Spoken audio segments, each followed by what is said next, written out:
સરદાર પટેલના પૈતૃક ગામ કરમસદને આણંદ મહાનગરપાલિકામાં ભેળવી દેવાના વિરોધમાં ભાજપના કાર્યકરો દ્વારા સરદાર પટેલના નિવાસ સ્થાનની મુલાકાત લઈ કરમસદને આણંદ મહાનગરપાલિકામાં ભેળવવાના વિરોધ આંદોલનને સમર્થન જાહેર કર્યું હતું। સરદાર પટેલના ગામ તરીકે ઓળખ ધરાવતા કરમસદ ગામને આણંદ મહાનગરપાલિકામાં ભેળવવામાં આવતા જેનાથી સરદાર પટેલના ગામની ઓળખ ભૂંસાઈ જશે, જેથી સરદાર પટેલ સન્માન સંકલ્પ સમિતિ દ્વારા આંદોલન શરૂ કરવામાં આવ્યું છે અને આગામી 9મી ફેબ્રુઆરીથી કરમસદ ખાતે ધરના કાર્યક્રમ શરૂ થનાર છે, જે અંતર્ગત આજે પ્રદેશ ભાજપ પ્રવક્તા સમિતિના સભ્ય ચિરાગ પટેલ, ભાજપના કાર્યકરો હરીશ પટેલ સહિતનાઓ આજે કરમસદ ખાતે સરદાર પટેલના નિવાસ સ્થાનની મુલાકાત લીધી હતી।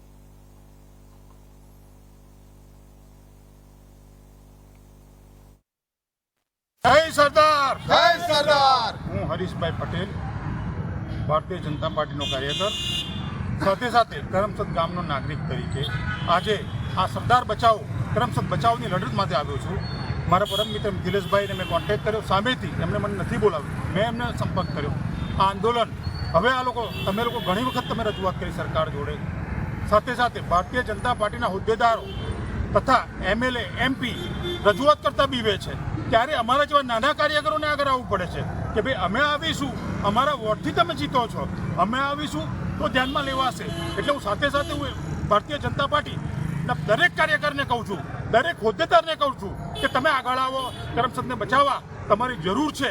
બીજું કે જ્યારે પણ અનામત આંદોલન થયું હતું, પાટીદાર નેતાઓ હાર્દિકભાઈ, લાલજીભાઈ, અલ્પેશભાઈ આજે તો શું બોલતા નથી આ આંદોલન વિશે?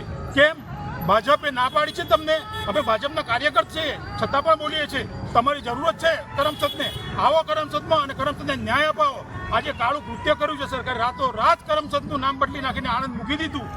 આ પવિત્ર ધરતી છે, આ ધરતી પૂજનીય છે, આ ધરતી માટે અમારે ગમે તે બલિદાન આપવું પડશે, પક્ષમાંથી સસ્પેન્ડ કરશે તો પણ અમે તૈયાર છે। જેવી રીતે પત્રકાર મિત્રો તમારા પણ મેં વિડીયો જોયા છે, તમે પણ બોલ્યા છો સરદાર ભૂમિ માટે, તો આપ સૌને પણ ધન્ય છે કે આ પત્રકાર થઈને જો બોલતા હોય તો અમારા જેવા હરેક કાર્યકરને આગળ આવવું પડશે। આમાં પક્ષ ના જોવાનો હોય, આ કોઈ પક્ષનું આંદોલન નથી, આ સરદાર ભૂમિને બચાવવાનું આંદોલન છે। એટલા માટે મહેરબાની કરીને દરેક પક્ષ આગળ આવો, દરેક પક્ષના હોદ્દેદાર આગળ આવો, દરેક MLA આગળ આવો અને બોલો, રજૂઆત કરો કે સરદાર ભૂમિને અલગ રાખો। અને જે મોદી સાહેબે કીધું હતું કે સરદાર ભૂમિને અલગ પહેચાન આપીશું, એ બધું ભૂલી ગયા। જ્યારે CM હતા ત્યારે એમ કહેતા હતા કે સ્પેશિયલ દરજ્જો અમે સરદાર ભૂમિને આપીશું, એ પણ ભૂલી ગયા। હવે નામ પર તમે પૂછી નાખ્યું, સ્ટેડિયમ પરથી નામ પૂછી નાખ્યું। હવે તમે શું કરવા માંગો છો? આ સરકાર કેમ સરદાર વલ્લભભાઈને તમે કેમ પૂછી નાખવા માંગો છો? હું એને કારણ મારી પાર્ટીને પૂછું છું, આવી અને જવાબ આપે।